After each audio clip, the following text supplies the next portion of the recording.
چھوٹی بڑی چیز انسانوں کے خاطر رب کائنات نے پیدا فرمائی ہے، انسانوں کی مفاد کے خاطر رب کائنات نے پیدا فرمائی ہے۔ لیکن یہ انسان یہ سب سے عظیم مخلوق ہے، تمام مخلوقات میں اشرف المخلوقات ہے، شرف والا انسان ہے۔ لیکن یہ انسان جو اتنا عظیم ہے، اتنا عظیم المرتبت رب کائنات نے بنایا ہے، اس انسان کو رب کائنات نے کسی عظیم مقصد کے خاطر پیدا کیا۔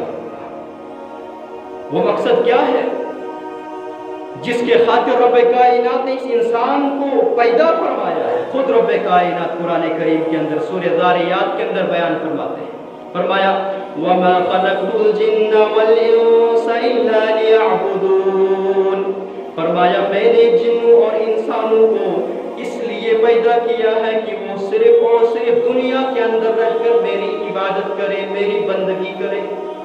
گو انسانوں کا دنیا میں آنے کا مقصد رب العالمین کی بندگی ہے، رب العالمین کی عبادت ہے۔ ایک اور جگہ رب کائنات نے فرمایا الذي خلق الموت والحیاة ليبلوکم ایکم احسن عملا، وہی پروردگار ہے جس رب العالمین نے موت اور زندگی کو پیدا فرمایا ہے، موت اور زندگی کو پیدا فرمایا ہے۔ کیوں؟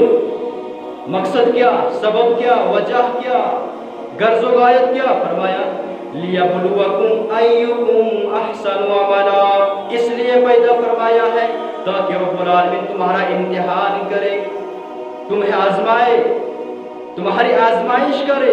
ایکم احسن عملا، کہ تم میں بہترین اعمال کون کرے گا، تم میں اچھے اعمال کون کرے گا، تم میں وہ اعمال کون کرے گا جو رب کے دربار کے اندر قابل قبول ہوں گے، تم میں وہ بہترین اعمال کون کرے گا، اعمال صالح کون کرے گا جن اعمال کے ذریعے رب کائنات راضی ہوتے ہیں، رب العالمین خوش ہوتے ہیں۔ گو کائنات کی ہر چیز رب کائنات نے انسانوں کے خاطر پیدا فرمائی ہے، اور انسانوں کو صرف اور صرف اپنی عبادت کے لیے، اپنی بندگی کے لیے رب کائنات نے پیدا فرمایا ہے۔ کسی بھی چیز، کسی بھی کام کے دو مقصد ہوتے ہیں، ایک مقصد جو اصل ہوتا ہے، اور دوسرا مقصد جو عارضی ہوتا ہے، جو ضمنی ہوتا ہے۔ اور اگر ایک چیز کے اندر، ایک کام کے اندر اصل مقصد نہیں ہے، اصل مقصد فوت ہے، تو وہ چیز فضول ہے، وہ کام فضول، بے بنیاد، بے سبب ہے، بے وجہ سے۔ اسی طرح انسان کا جو اصل مقصد ہے دنیا میں آنے کا، وہ رب کی بندگی ہے، رب العالمین کی عبادت ہے۔